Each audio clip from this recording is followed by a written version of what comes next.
오늘 통독 본문은 히브리서 11장부터 13장입니다. 믿음에 대해 구약 성경에 나타난 신앙 위인들의 신뢰들을 상세하게 열거함으로써 믿음에 대한 묘사를 예증한 다음 믿음을 어떻게 실천해야 할 것인가를 장거리 경주자에 비유합니다. 더 나아가 하나님의 사랑을 입은 자로서 당연히 해야 할 바른 실천으로 이웃사랑을 설명합니다. 히브리서 11장. 믿음은 우리가 바라는 것들에 대해서 확신하는 것입니다.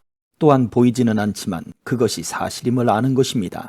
옛날 사람들도 믿음으로 인정받았습니다.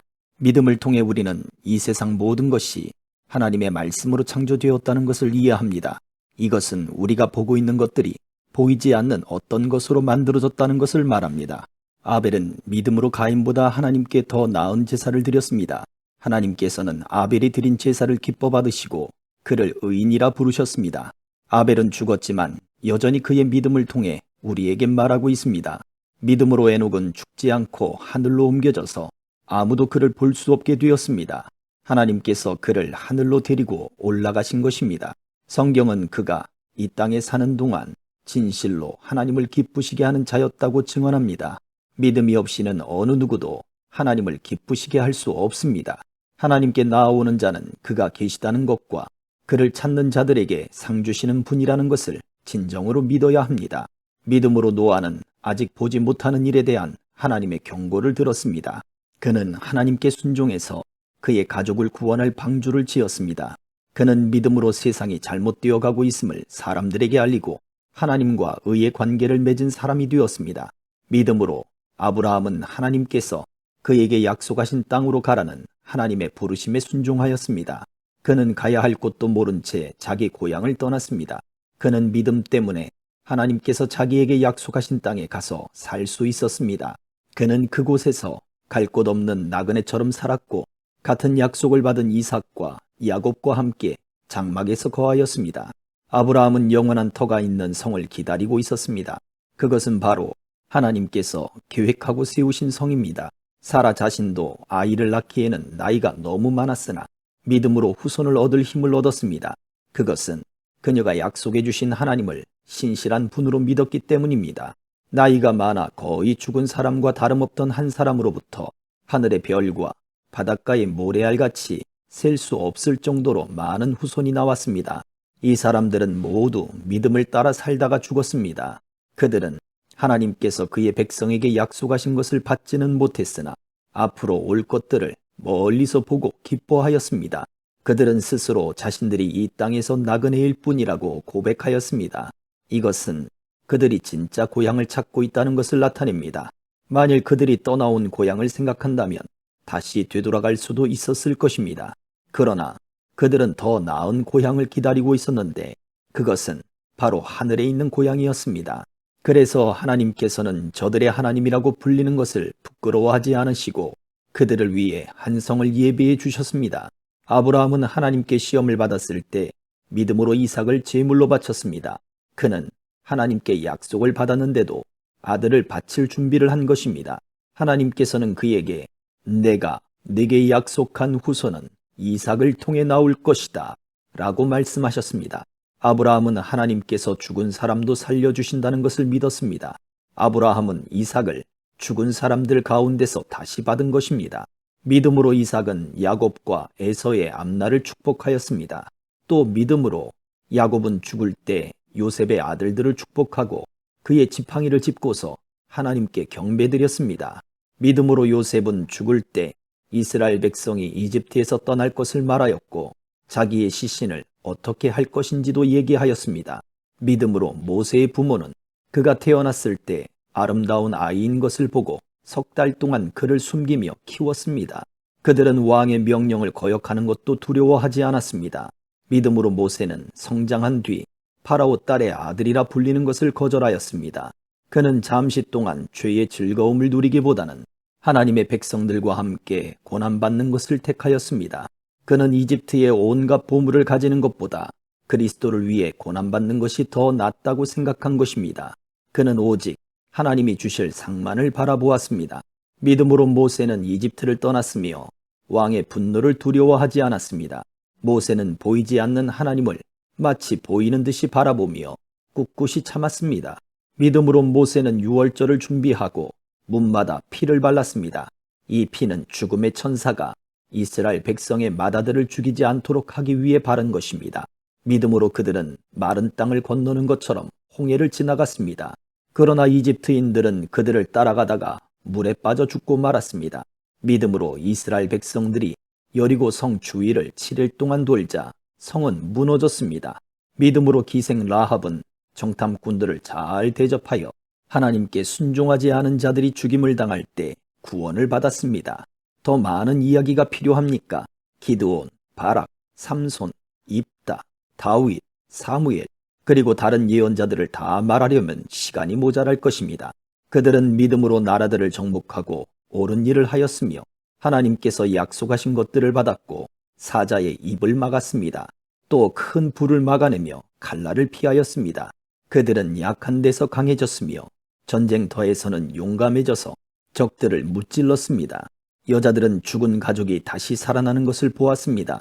또 어떤 이들은 죽은 후에 더 나은 삶으로 부활할 것을 생각하면서 고문을 당하고 풀려나는 것을 거절하기도 하였습니다. 어떤 이들은 조롱을 받으며 매를 맞았습니다. 어떤 이들은 묶인 채로 감옥에 끌려갔습니다. 그들은 돌에 맞아 죽었고 몸이 반으로 잘리기도 하였으며 칼에 찔려 죽기도 하였습니다. 양과 염소 가죽을 두르고 가난과 고난과 학대를 견뎌야 했습니다. 그들에게 세상은 아무런 가치가 없었습니다. 그들은 광야와 산과 동굴과 땅굴에서 살았습니다. 이 사람들은 모두 믿음으로 이름이 알려진 자들입니다. 그러나 그들 중 어느 누구도 하나님께서 약속하신 것을 받지는 못하였습니다.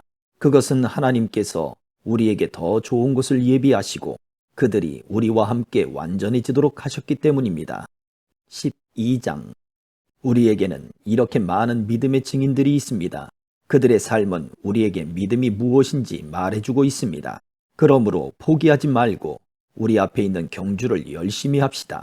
우리의 삶 속에 방해가 되는 것들은 다 없애버리고 우리를 쉽게 올가매는 죄를 벗어버립시다. 우리 믿음의 시작이며 또 믿음을 완전하게 하시는 주님만을 바라봅시다. 예수님께서는 십자가에서 돌아가실 때 아무것도 아닌 것처럼 모든 부끄러움을 참아내셨습니다. 예수님께서는 하나님께서 예비해 두신 기쁨을 기대하셨기 때문에 그렇게 하실 수 있었던 것입니다.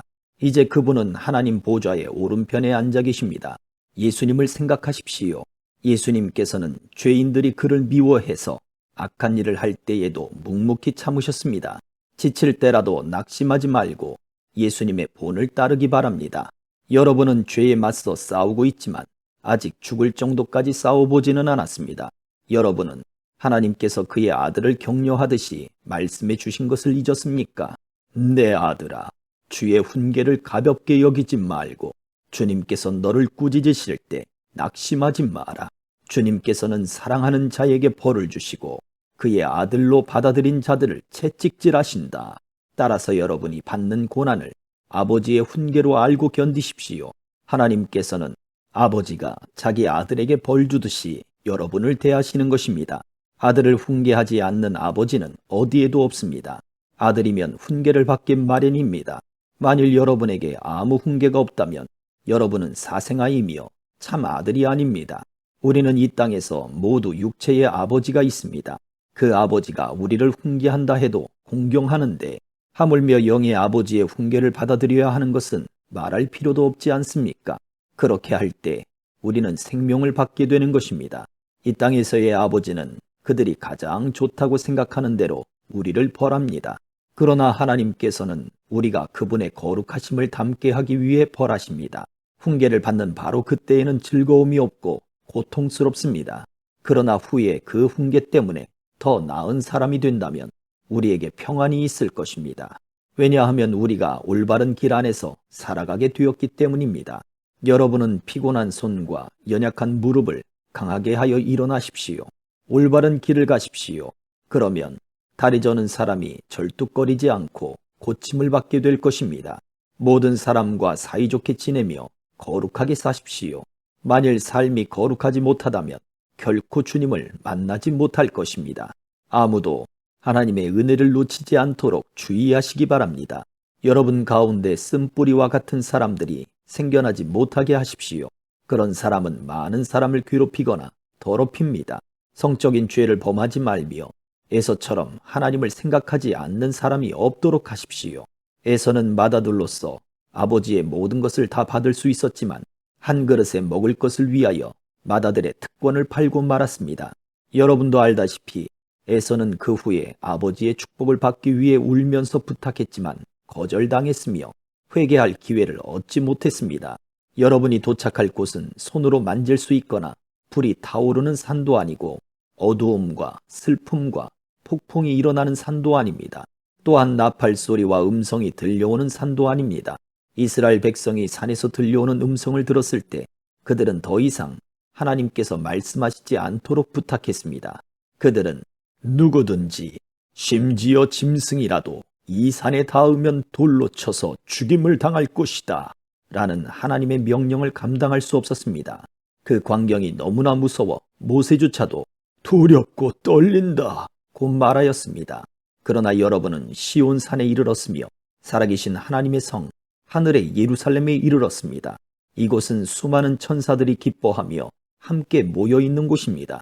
또 하늘의 이름이 기록된 맏아들의 모임이 열리는 곳이며 모든 사람의 심판자이신 하나님께서 계신 곳입니다.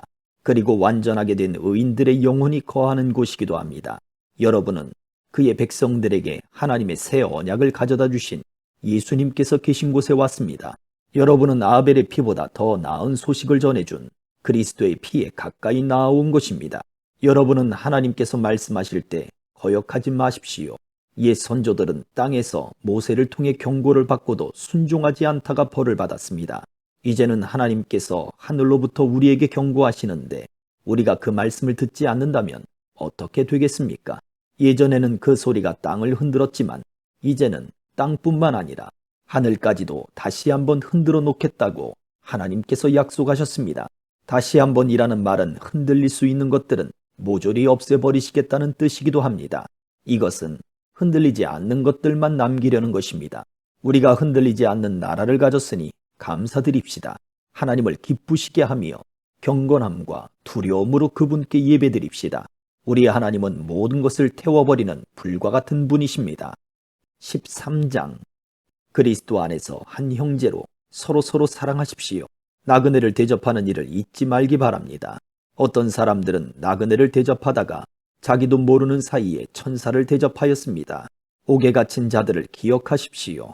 마치 여러분이 옥에 갇혀 있는 것처럼 저들을 생각하고 고통당하는 자들을 볼 때는 여러분이 고통받는 것처럼 그들을 생각해 주기 바랍니다.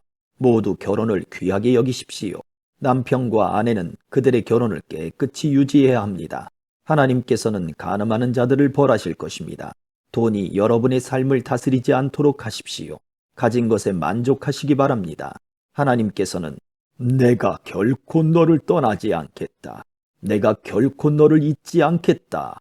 고 말씀하셨습니다. 그러므로 우리는 자신 있게 말할 수 있습니다. 주님은 나를 돕는 자시니 내가 두려워하지 않을 것입니다. 사람들이 내게 무슨 짓을 할 수 있겠습니까?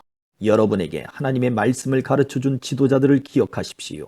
그들이 어떻게 살고 어떻게 죽었는지를 생각하고 그들의 믿음을 본받으십시오. 예수 그리스도는 어제나 오늘이나 영원히 똑같으십니다. 여러 가지 이상한 가르침에 빠져서 잘못된 길로 들어서지 않도록 주의하십시오. 하나님의 은혜로 마음을 강하게 하십시오. 그러나 음식에 대한 규칙에는 얽매이지 마십시오.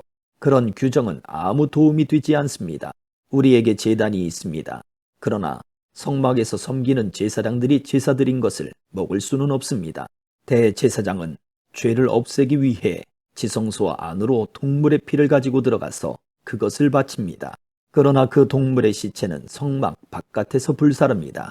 이와 같이 예수님도 성문 밖에서 고난을 당하셨습니다. 예수님께서는 자기 피로 그의 백성들을 거룩하게 하려고 죽으셨습니다. 그러므로 우리도 성문 밖에 계신 주님께 나아가서 그분이 당하신 수치를 함께 겪읍시다. 이 땅에는 영원한 성이 없으며 우리는 앞으로 다가올 성을 찾고 있습니다. 그러므로 예수님을 통하여 항상 하나님께 찬양의 제사를 드립시다. 이는 그분의 이름을 증언하는 우리 입술의 열매입니다. 다른 사람들에게 선을 베푸는 일을 잊지 마십시오. 여러분이 가진 것을 서로 나누시기 바랍니다. 이러한 행동은 하나님을 기쁘시게 하는 제사입니다. 여러분을 인도하는 지도자들에게 순종하고 그들의 권위를 존중하십시오. 그들은 여러분의 영혼을 책임진 자들이기에 여러분을 주위에서 살피고 있습니다. 그들이 이 일을 괴로워하지 않고 즐거운 마음으로 할 수 있도록 해주십시오. 그들의 일을 힘들게 하는 것은 여러분에게 아무 도움이 되지 않습니다. 우리를 위해 기도해 주십시오. 우리는 모든 일을 선하게 하려고 하므로 우리가 선한 양심을 갖고 있다는 것을 확신합니다. 하나님께서 빨리 저를 여러분에게 보내주시도록 기도해 주십시오. 평화의 하나님께서 양들의 큰 목자이신 우리 주 예수님을 죽음에서 살리셨습니다. 하나님께서는 예수님의 보혈로 자기 백성과 영원한 언약을 맺으셨습니다. 바로 이 하나님께서 여러분에게 필요한 모든 좋은 것들을 내려주셔서 여러분이 하나님의 일을 잘할 수 있게 되기를 바랍니다.